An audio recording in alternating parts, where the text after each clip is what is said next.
Bonjour les amis, un petit sujet aujourd'hui que je souhaitais aborder avec vous. Comme d'habitude, je vous propose des pistes de réflexion et puis vous voyez si ça vibre pour vous ou pas. Il est vraiment sujet d'actualité dans notre spiritualité aujourd'hui, le discernement, les canalisations, les messages que l'on reçoit. Je me suis aperçue par ma propre expérience avec du recul maintenant après ces 3 ans et demi, que ce que je percevais comme guide et message à l'extérieur de moi, voilà, il y a 3 ans et demi, ces petites voix, ces messages, ces phrases qui descendaient dans mon espace et qui, du coup, me guidaient sur la voie d'évolution ou sur, des choses à transmettre, étaient ce que je percevais comme des guides, des présences galactiques, des présences, très chamaniques, très terres, élémentaux, petits peuples, tout ça. Même par rapport à mon totem à l'époque, hein, ce fameux jaguar qui est venu il y a 3 ans et demi, me guider aussi dans certains types de médecine. Tout ça dépendait du plan de conscience, de l'état d'esprit, de la vibration dans laquelle j'étais. C'est-à-dire que tant que l'être humain, considère encore une fois qu'il est dissocié, qu'il est séparé, divisé de la conscience collective, mais surtout de la conscience universelle, eh bien, son état d'esprit, le prisme par lequel il va observer ces messages, on va percevoir ça comme si c'était à l'extérieur de nous. Or, il y a une réalité dans notre multidimensionnalité qui est que nous n'avons pas de guide. Nous avons des équipes effectivement dans l'invisible, mais en réalité les messages que nous recevons, les synchronicités que nous recevons dans la matrice, dans la matière, dans le subtil également, ne sont que des messages et des synchronicités envoyés par nos émanations, notre propre conscience qui vibre dans différentes dimensions et dans différentes fréquences. Et ça, je l'ai vraiment perçu en œuvrant avec les cristaux et notamment avec les crânes de cristal. C'est-à-dire que lorsque vous commencez à œuvrer avec des cristaux et des crânes, vous percevez qu'en réalité, la conscience, l'être cristallin qu'il y a dans ce véhicule cristallin n'est qu'une version de vous dans une dimension cristalline. C'est une émanation de moi dans une autre dimension et le véhicule le plus adapté pour percevoir et supporter ces vibrations très pures, très cristallines, n'est autre que le cristal de roche. Donc, les messages, les guidances que vous percevez de l'être pléiadien, de l'être arcturien, de votre totem, de votre animal totem, des élémentaux, les messages que vous percevez en conscience, que vous pensez recevoir, ne sont autres que des messages qui viennent de vous dans d'autres émanations, dans d'autres fréquences. L'être humain est l'outil d'expérimentation de ces émanations. Tout part de nous. La complexité émotionnelle de notre nature fait que nous sommes un outil incroyable pour l'univers, un partenaire incroyable pour l'univers, et elle attend que l'on réunifie toutes nos fréquences, toutes nos émanations en un seul centre, l'être humain.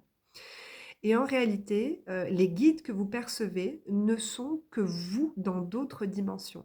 Alors certaines personnes vont me dire: «Mais attends, si moi je canalise, hem, Sananda ou Archange Michael, est-ce que je suis l'archange Michael?»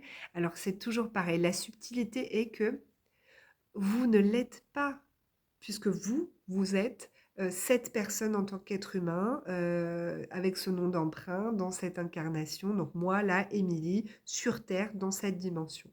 Par contre, les autres parties de moi, les émanations, font partie de moi. Donc oui, vous êtes tous une partie de Sananda, de l'archange Michael, de grands maîtres ascensionnés que l'on connaît tous, puisque on est le tout, on est le un, on est dans l'unicité et dans la complexité de la multidimensionnalité. Donc, il ne faut pas s'identifier à vos parts, aux fréquences qui se réunifient à vous. On vous demande d'œuvrer, de coexister. Il y a une différence entre la fusion et la co-création. La fusion, c'est avoir deux éléments pour n'en faire qu'un. Mais du coup, on n'est plus que dans une unité. Mais la coexistence, la co-création, c'est deux êtres, deux entités qui vont œuvrer avec dans la parfaite harmonie. Et c'est ce qu'on nous demande de faire.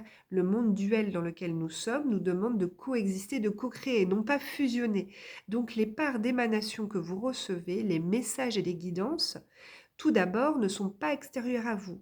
C'est vous dans d'autres fréquences. Déjà, il faut intégrer cette information et l'accepter au plus profond de votre cœur, mais l'être humain a tellement peur de tomber dans l'ego et dans l'ego spirituel qu'il se refuse à écouter ça. Souvent, on vous dit oui, cette personne vient du futur pour nous enseigner.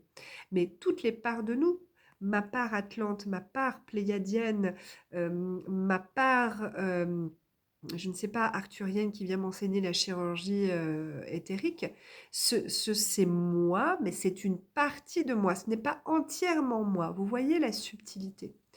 Il y a aussi, je pense pour ma part, hein, de mon expérience, une confusion entre canalisation et télépathie intrinsèque. C'est-à-dire que tant que nous sommes dans un plan de conscience où nous percevons les choses à l'extérieur de nous, nous pensons canaliser.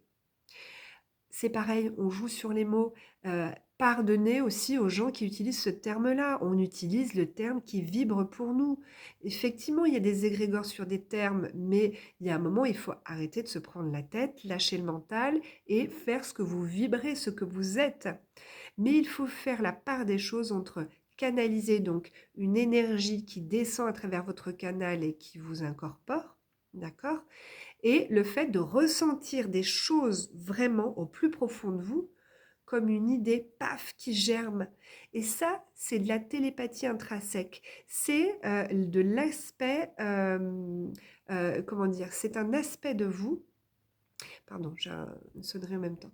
C'est un aspect de vous qui vient communiquer par votre ADN, par votre aspect multidimensionnel, par votre aspect quantique. Il faut d'abord que vous arriviez à faire la part des choses. Est-ce que vous êtes en train de recevoir à l'extérieur ce qu'on va appeler une canalisation, mais ce terme doit être certainement réapproprié aujourd'hui? Ou alors est-ce que vous êtes en train de percevoir une part multidimensionnelle de vous qui essaye de se réintégrer à vos fréquences, sans s'y associer, sans s'y dissocier, à trouver le juste point d'équilibre? Voilà. Ça vous permettra peut-être de faire un peu plus de le clair sur ce que vous percevez aujourd'hui, sur également le discernement, ce qu'on appelle le discernement, mais le discernement, c'est ni plus ni moins se faire confiance et de ne pas confier vos prises de décision et l'influence de ce que vous pensez à l'extérieur de vous. Tout vient de vous, vous êtes votre propre guide, vous êtes votre propre maître ascensionné et il faut impérativement dès aujourd'hui développer cette télépathie intrinsèque, ce canal intérieur.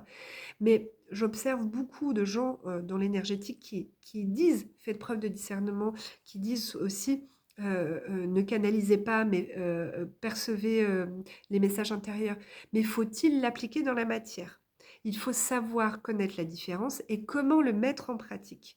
Voilà, et ça, je vais donner quelques outils là-dessus très bientôt parce que c'est pas tout de le dire, comment on le fait dans la matière, dans notre pratique de tous les jours.